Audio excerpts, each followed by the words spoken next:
دیا voice channel کے پیارے ناظرین، السلام علیکم۔ حلالہ کی سچی کہانی۔ شوہر نے میرا حلالہ ایک فقیر سے کروایا، مجھے فقیر کے ساتھ کمرے میں بند کر دیا۔ اس رات فقیر نے مجھے 7 گھنٹے تک کبھی سوچا بھی نہیں تھا کہ محبت اور رشتوں کے نام پر انسان کو یوں آزمائش میں ڈالا جا سکتا ہے۔ ایک لمحے کی ضد، ایک غلط فیصلہ اور پھر ساری زندگی پچھتاوے کے سائے میں گزر جاتی ہے۔ میں ماہم ہوں اور یہ میری کہانی ہے، جس میں محبت کے نام پر ملا دھوکہ، رشتوں کے نام پر ملا زہر اور حلالہ کے نام پر سہنا پڑا عذاب۔ میرے شوہر کے لفظوں نے مجھے جھنجھوڑ کر رکھ دیا تھا۔ مجھے ایسا لگا تھا جیسے کسی نے میری روح میں خنجر گھونپ دیا ہو۔ یہ لفظ نہیں بلکہ میرے کردار پر گالی تھی۔ میں خالی نظروں سے اپنے شوہر کو دیکھ رہی تھی۔ کچھ لمحے جیسے ہم دونوں کے درمیان ٹھہر سے گئے تھے اور پھر آفاق کو ہوش آیا تھا۔ وہ ایک دم ہی میرے قدموں میں بیٹھ گئے، کہنے لگے، میں سچ کہہ رہا ہوں ماہم، میں نے جان بوجھ کر ایسا کچھ نہیں کیا۔ پتہ نہیں مجھے غصے میں کیا ہو گیا تھا کہ میرے منہ سے یہ لفظ ادا ہو گئے۔ تم اسے میری نادانی سمجھ کر بھول جاؤ، سمجھ لو کہ میں نے ایسا کچھ کہا ہی نہیں۔ آفاق نے جیسے ہی میرا ہاتھ پکڑا تو میں نے جھٹکے سے اسے خود سے دور کیا۔ آنسو روانی سے میری آنکھوں سے بہہ رہے تھے۔ آفاق کو تو شاید اب بھی ہوش نہیں تھا کہ وہ کیا کہہ رہے ہیں۔ میرے دامن پر طلاق کا داغ لگا کر وہ اسے اپنی نادانی کہہ رہے تھے۔ میں بنا سوچے سمجھے اپنا سامان باندھنے لگی۔ آفاق بے چین ہو کر میرے آگے پیچھے پھرنے لگے۔ میں پچھلے 1 سال سے ان کا یہ پل بھر میں بدلتا مزاج اسی طرح دن رات برداشت کرتی رہی تھی، لیکن مزاج برداشت کرنا اور بات تھی اور طلاق کا غم سہنا ایک الگ بات۔ میں نے آخری بار آفاق کے ہاتھ زور سے جھٹکے اور آفاق کو سختی سے منع کیا کہ وہ مجھے ہاتھ نہ لگائیں، کیونکہ میں ان کے لیے نامحرم بن چکی ہوں۔ اب میرا ان سے کوئی واسطہ نہیں۔ میری بات سن کر آفاق پریشانی سے کہنے لگے، تم کہاں جاؤ گی ماہم؟ اگر تم واپس اپنے گھر گئی تو بہت کچھ بگڑ جائے گا۔ میں نے تنہائی میں تمہیں طلاق دی ہے۔ اس کو علم ہو گیا کہ ہمارے درمیان ایسا بھی کچھ ہوا ہے۔ تم اسی طرح میرے ساتھ زندگی گزار سکتی ہو۔ جو کچھ ہوا ہے اسے برا خواب سمجھ کر بھول جاؤ۔ مجھے آفاق کی اس گھٹیا سوچ پر نفرت ہو رہی تھی۔ میں نے ایک زناٹے دار تھپڑ آفاق کے چہرے پر لگایا تھا۔ مجھے اپنے آپ پر بھی بہت افسوس ہوا تھا کہ میں نے اپنے لیے آفاق جیسے شخص کا انتخاب کیا جسے خدا کا بھی خوف نہیں تھا۔ اس نے بھلے ہی تنہائی میں مجھے طلاق دی تھی، لیکن وہ اپنی حد سے تجاوز کر چکا تھا اور میں کسی بھی طرح اس سے تعلق قائم کرنے کا سوچ بھی نہیں سکتی تھی۔ لیکن آفاق کے لیے تو جیسے طلاق کا لفظ کھیل تھا۔ میں نے حقارت سے آفاق کی طرف دیکھا، جو اس وقت بھی صرف اپنے ہی بارے میں سوچ رہے تھے۔ انہیں نہ ہی میرے جذبات کی پرواہ تھی اور نہ ہی میری زندگی کی بربادی کی۔ وہ جانتے تھے کہ اگر میں اپنے گھر چلی گئی اور ہماری طلاق کی خبر سنائی تو کیا ہوگا، اور اسی بات کا انہیں خوف تھا۔ اس سے پہلے کہ میں کچھ اور سوچتی، دروازے پر زور زور سے دستک ہونے لگی۔ آفاق نے میرا سامان میرے ہاتھ سے لے کر کمرے میں رکھ دیا اور خود دروازے پر چلے گئے۔ دروازے پر ایک جوان فقیر کھڑا تھا۔ آفاق کو دیکھتے ہی اس نے اپنا کٹورا آگے کر دیا، کہنے لگا کہ مجھے بس کچھ کھانے کو دے دو، اس کے سوا اور کچھ نہیں چاہیے، خدا تمہاری ساری پریشانیاں دور کرے گا۔ اس فقیر کی بات سن کر آفاق نے پلٹ کر ایک نظر مجھ پر ڈالی اور پھر اس فقیر سے کہنے لگے کہ میں تمہیں کھانے کو بھی دوں گا اور بہت سارا پیسہ بھی، بدلے میں تمہیں میری ایک مدد کرنی ہوگی۔ آفاق کی بات سن کر فقیر چونک گیا اور ساتھ ہی میں بھی حیرانی سے انہیں دیکھنے لگی۔ ایک فقیر سے آفاق کو کیا کام پڑ گیا ہے، اور وہ بھی اس نازک وقت پر، جب کہ ہمارا رشتہ داؤ پر لگا ہوا تھا اور سب کچھ بکھر گیا تھا۔ فقیر کہنے لگا، صاحب جی میں تو کام کرنے کو راضی ہوں، مگر کوئی مجھے کام ہی نہیں دیتا۔ آپ ہی بتا دیں کہ کیا کام کرنا ہے، میں خوشی خوشی کروں گا۔ آفاق نے آہستہ سے فقیر کے کان میں کوئی بات کہی، جسے سن کر فقیر کا چہرہ عجیب ہو گیا اور وہ کہنے لگا کہ صاحب جی کیا مجھ سے مذاق کر رہے ہیں؟ آفاق کہنے لگا، میں تجھ سے مذاق کیوں کروں گا، میں تجھے منہ مانگی رقم دوں گا، بس تو میرا یہ کام کر دے۔ فقیر مسکرایا اور کہنے لگا، یہ تو کوئی مشکل کام ہی نہیں ہے، وہ یہ کام کرنے کو راضی ہے۔ میں ان دونوں کے درمیان ہونے والی بات چیت کو حیرانی اور پریشانی سے سن رہی تھی، کیونکہ بات اب تک میرے پلے نہ پڑی تھی۔ جیسے ہی اس فقیر نے حامی بھری، آفاق میری طرف پلٹے اور کہنے لگے، لو میں نے تمہاری مشکل کا حل نکال دیا ہے۔ تمہیں مجھ سے اب رشتہ رکھنا ناجائز لگ رہا تھا، اس لیے میں نے ایک جائز رشتہ تلاش کر لیا ہے۔ مجھے اب بھی سمجھ نہیں آئی تھی کہ آفاق کیا کہنا چاہ رہے ہیں، اور پھر آفاق نے ایک ایسی بات کہی جسے سن کر میرے رونگٹے کھڑے ہو گئے۔ میں نے فوراً نفی میں سر ہلایا اور صاف لفظوں میں کہا کہ یہ کسی طرح ممکن ہی نہیں ہے، میں یہ سب نہیں کر سکتی ہوں اور نہ ہی اس طرح یہ جائز ہوگا۔ آفاق نے میرا ہاتھ سختی سے پکڑ لیا، کہنے لگا کہ اگر تم نے یہ دہلیز پار کی تو سب کچھ ہمیشہ کے لیے برباد ہو کر رہ جائے گا، اور یہ بات تم بھی اچھی طرح جانتی ہو کہ صرف ہمارا ہی گھر نہیں بلکہ اور بھی کئی گھر تباہ ہو جائیں گے۔ آفاق جانتا تھا کہ یہ ایک ایسی بات ہے جس پر میں ہمیشہ ہار جاتی ہوں، اور اسی بات کی وجہ سے تو میں پچھلے 2 سال سے انہیں برداشت کر رہی ہوں۔ میں آنسو بہاتی آفاق کا چہرہ دیکھ رہی تھی۔ جس طرح آفاق نے طلاق کو کھیل سمجھا تھا، اسی طرح اس نے حلالہ کو بھی کھیل بنا دیا تھا۔ آفاق چاہتا تھا کہ میں اس فقیر سے نکاح کر لوں، اور پھر وہ اس فقیر کو بہت سارے پیسے دے کر مجھے اس سے آزاد کروا کر دوبارہ اس سے شادی کر لے۔ میری نظر میں یہ حلالہ نہیں بلکہ گناہ تھا، لیکن میں آفاق کی بلیک میلنگ میں آ گئی تھی۔ میں خود تو تباہ ہو ہی گئی تھی، اب یہ نہیں چاہتی تھی کہ میری وجہ سے دوسری بھی اجڑ جائے۔ یوں بھی آفاق سے شادی کا فیصلہ سراسر میرا اپنا تھا، ورنہ میرے گھر والوں نے تو مجھے روکنے کی بہت کوشش کی تھی۔ نہ چاہتے ہوئے بھی میں نے حامی بھر لی اور آفاق سے کہا کہ پہلے میں عدت کے دن گزاروں گی اور پھر ہی اس فقیر کے ساتھ نکاح کروں گی۔ مجھے راضی ہوتا دیکھ کر آفاق خوش ہو گئے، ان کے لیے تو یہی بات غنیمت تھی۔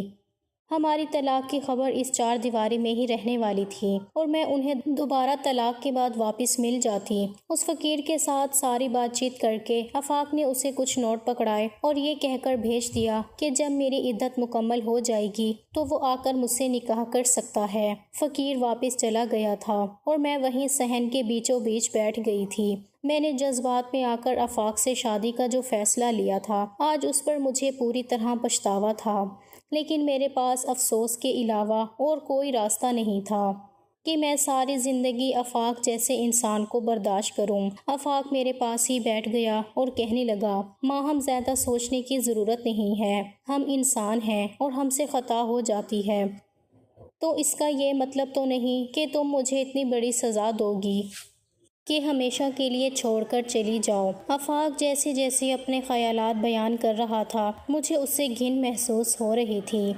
مجھے پہلی دفعہ یہ احساس ہوا کہ میں نے واقعی ایک بہت غلط شخص کا انتخاب کیا ہے، جسے نہ ہی رشتوں کی اہمیت کا احساس ہے اور نہ ہی دین کی کوئی سمجھ۔ آفاق کی بات کا جواب دیے بغیر میں اپنے کمرے میں چلی آئی تھی اور دروازہ اندر سے بند کر لیا تھا۔ مجھے لگا تھا کہ میرے لیے قیامت آ چکی ہے، لیکن مجھے یہ معلوم نہیں تھا کہ اب آنے والا ہر روز میرے لیے قیامت بننے والا تھا۔ اگلی صبح آفاق معمول کے مطابق اپنے کام پر چلا گیا۔ میں اس کے جانے کے بعد ہی اپنے کمرے سے نکلی تھی اور اب گھر میں اکیلی تھی۔ آنسو بہاتی ہوئی گھر کے کام کاج نمٹا رہی تھی کہ جب ہی دروازہ زور زور سے بجنے لگا، اور دروازہ کھولتے ہی میری جان نکل گئی، کیونکہ سامنے وہی جوان فقیر کھڑا مسکرا رہا تھا۔ میں نے اپنا چہرہ دوپٹے سے چھپایا ہوا تھا۔ وہ فقیر میری طرف کٹورا بڑھا کر کہنے لگا کہ تھوڑا سا کھانا تو دے دو۔ مجھے اچھی طرح یاد تھا کہ کل ہی آفاق نے کئی ہزار روپے اسے پکڑائے تھے، تو پھر آج وہ صبح صبح کھانا مانگنے کیوں آیا تھا؟ مجھے یہ بات سمجھ نہیں آئی تھی۔ گھر میں اس وقت کھانے کے لیے بھی کچھ نہیں تھا، کیونکہ میں اپنے کمرے سے ہی دیر سے نکلی تھی، اس لیے میں نے بنا کچھ کہے ہی دروازہ بند کر دیا۔ وہ فقیر بہت ہی عجیب انسان تھا، واپس جانے کی بجائے دروازے سے لگ کر ہی بیٹھ گیا اور ہر تھوڑی دیر بعد صدا لگاتا کہ بھوکے کو کھانا تو کھلا دو۔ مجھے اس کے وجود سے خوف آ رہا تھا۔ کہنے کو وہ دروازے کے باہر تھا، لیکن میں گھر میں کام کرتے ہوئے بھی ڈر رہی تھی۔ آفاق میرے لیے کیا کم پریشانی کا سبب تھا جو اس فقیر کو بھی میرے سر پر مسلط کر گیا تھا۔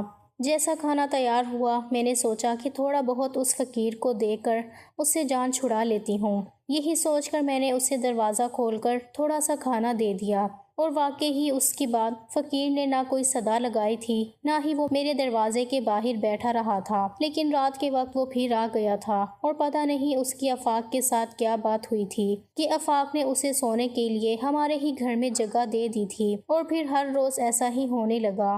وہ صبح ہی صبح گھر سے نکل جاتا، دوپہر کے وقت دروازے پر آتا اور جب تک کھانے کے لیے کچھ نہ دیتی وہ مجھے آوازیں لگاتا رہتا۔ میں جلدی جلدی اسے کھانا دے کر فارغ کر دیتی اور پھر وہ رات گئے گھر لوٹ کر آتا اور آفاق اسے صحن میں ہی سلا دیتا۔ مجھے سمجھ نہیں آ رہی تھی کہ اس فقیر کو اپنے گھر سلانے کی کیا ضرورت تھی، لیکن نہ ہی میں آفاق سے بات کر رہی تھی اور نہ ہی مجھے اس فقیر سے کوئی لینا دینا تھا، اس لیے جو کچھ میرے ارد گرد ہو رہا تھا میں اسے خاموشی سے برداشت کر رہی تھی۔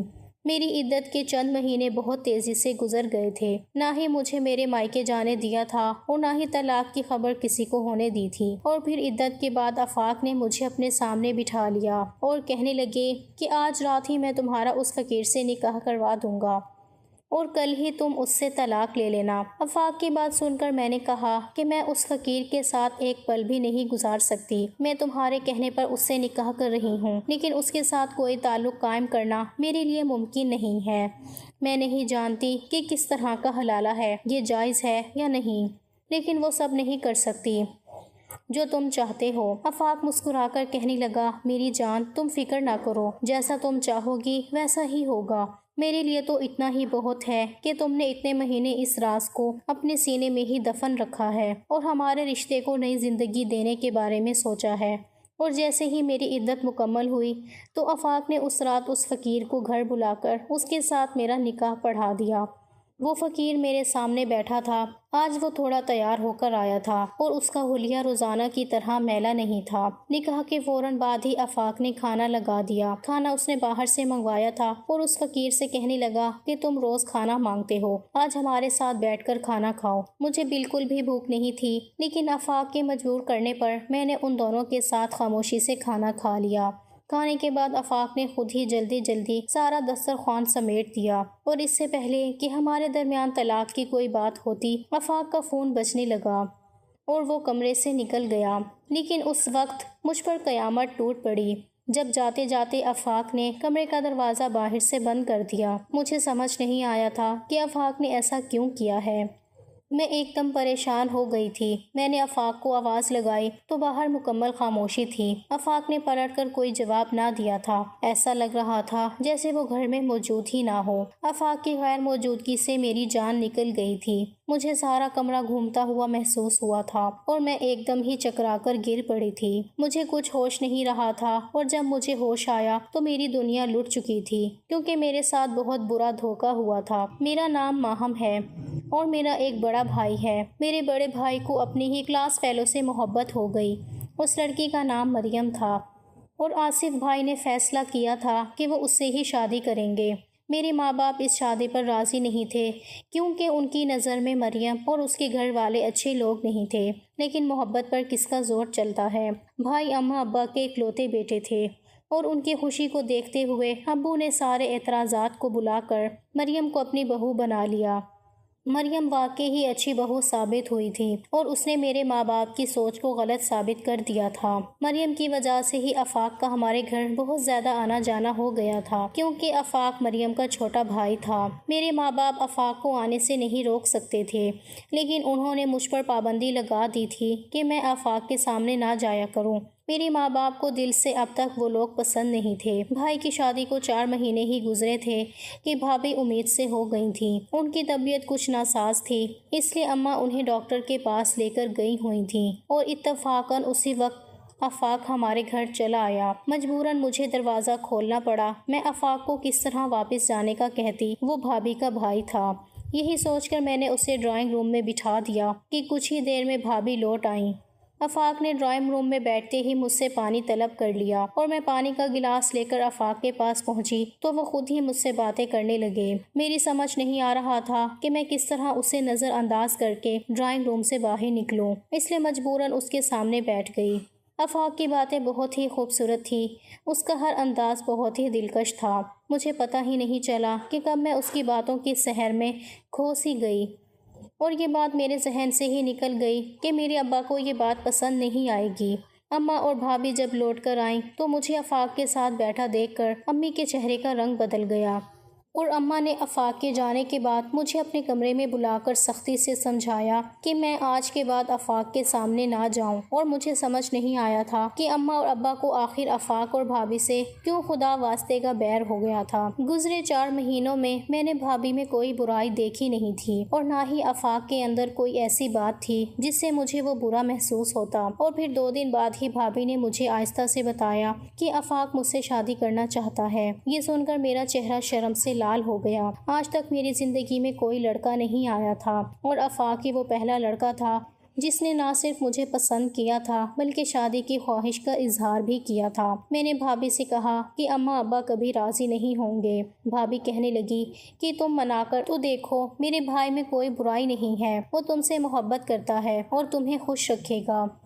بھابھی کی اماں باقاعدہ رشتہ لے کر اگلے ہی دن ہمارے گھر چلی آئی، اور ابا سے پہلے بھائی نے صاف انکار کر دیا کہ وہ میرا اور آفاق کا رشتہ ہرگز ہی نہیں ہونے دیں گے۔ بھائی کے انکار نے مجھے غصہ دلا دیا۔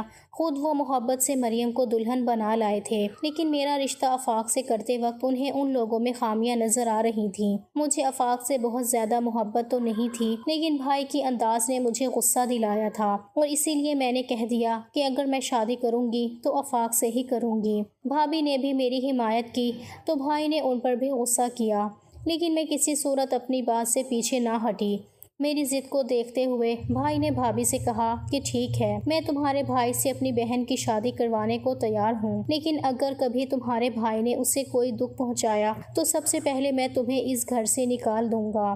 بھابھی راضی ہو گئیں، اور انہوں نے ہی اماں ابا کو بھی اس رشتے کے لیے راضی کر لیا، اور دیکھتے ہی دیکھتے میں آفاق کی دلہن بن گئی۔ لیکن میرے ابا اور بھائی نے میرے حق میں ٹھیک ہی سوچا تھا۔ آفاق بالکل ہی میرے قابل نہیں تھا۔ کبھی وہ نوکری پر جاتا تو کبھی نوکری چھوڑ کر بیٹھ جاتا۔ اس کا مزاج پل میں تولا پل میں ماشا ہوتا، کبھی بے انتہا محبت سے پیش آتا، کبھی اس قدر غصے میں ہوتا کہ مجھ پر ہاتھ اٹھاتا۔ میں اس رشتے میں بندھ کر پوری طرح پھنس چکی تھی، لیکن کبھی میں نے پلٹنے کے بارے میں نہ سوچا، کیونکہ مجھے ڈر تھا کہ میری وجہ سے بھائی اور بھابھی کا گھر بھی خراب نہ ہو جائے، کیونکہ بھابھی اب بھائی کے بچے کی ماں بھی تھی، اور اسی خیال نے مجھے باندھ رکھا تھا۔ لیکن سارے ظلم اور سختی ایک طرف اور طلاق کا داغ دوسری طرف تھا، اور اسی لیے آفاق کے ساتھ رہنا ناممکن ہو گیا، تو میں نے گھر چھوڑنے کا فیصلہ کر ہی لیا۔ مگر ایک دفعہ پھر آفاق نے حلالہ کا راستہ نکال کر مجھے روک لیا تھا، لیکن مجھے معلوم تھا کہ یہ راستہ مجھے جہنم تک لے جائے گا۔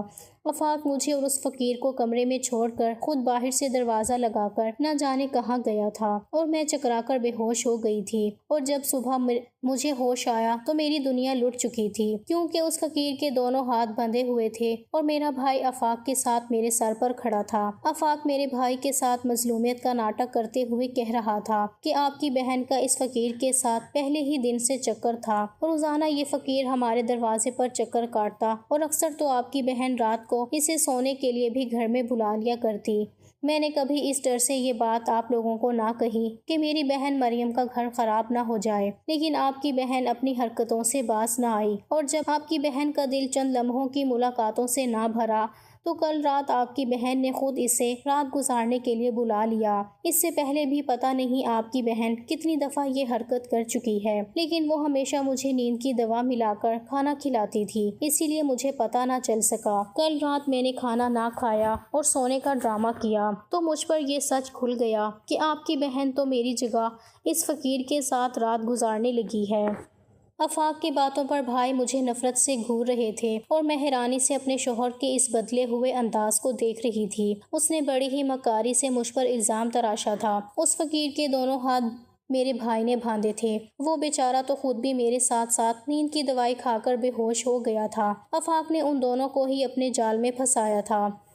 وہ مجھے طلاق دے چکا تھا، لیکن پچھتاوا اسے مجھے طلاق دینے پر نہیں تھا، بلکہ اسے اپنی بہن کے گھر کو بچانا تھا۔ مجھ سے تو آفاق کا دل بھر چکا تھا، اور اسی لیے اس نے میری عدت کے بہانے پورا منصوبہ تیار کر کے مجھے میرے بھائی کی نظروں میں گرا دیا۔ آفاق بڑی چلاکی سے کہہ رہا تھا کہ بھائی آپ چاہیں تو آس پڑوس والوں سے بھی پوچھ سکتے ہیں، میری غیر موجودگی میں بھی یہ فقیر سارا دن ہمارے دروازے پر رہتا تھا اور رات ہمارے گھر میں ہی سوتا تھا۔ میں نے گزرے اس 2 سال میں ایک دفعہ بھی اپنے گھر سے آفاق کی کوئی شکایت نہ کی تھی۔ اس لیے میرے گھر والوں کو اور خاص کر میرے بھائی کو آفاق سے تو کوئی گلہ نہیں تھا، لیکن آفاق نے جس طرح میرے خلاف پورا منصوبہ بنایا تھا، بھائی میرے خلاف ہو گئے تھے اور بندھے ہوئے فقیر کو 2-4 لات مارنے کے بعد مجھے یہ کہہ کر چلے گئے کہ آج سے تمہارا ہم سے کوئی تعلق نہیں۔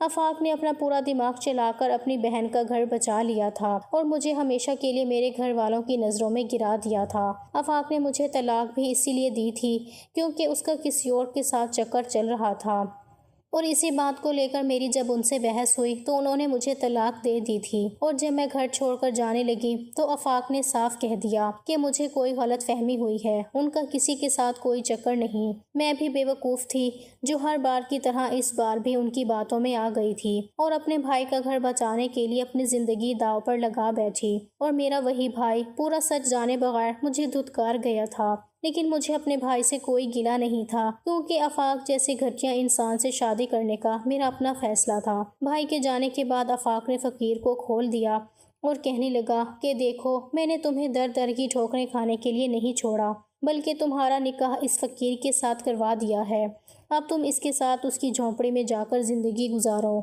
وہ فقیر میری زندگی کا سارا سچ جان چکا تھا، اس لیے وہ اپنی جگہ سے اٹھا اور میرا ہاتھ پکڑ کر مجھے آفاق کے گھر سے باہر لے آیا۔ کہنے لگا کہ میرے پاس تمہیں دینے کے لیے بہت کچھ تو نہیں، لیکن میں تمہیں عزت کی زندگی دے سکتا ہوں۔ میں آج بھی اسی فقیر کے ساتھ زندگی گزار رہی ہوں، لیکن اب اس نے مانگنے کا کام چھوڑ کر میرے کہنے پر مزدوری کا کام شروع کر دیا ہے۔ وہ مجھے آسائشیں تو نہ دے سکا، لیکن اس نے جو عزت مجھے دی تھی اس نے ہی میری زندگی میں نئی روشنی بھر دی تھی۔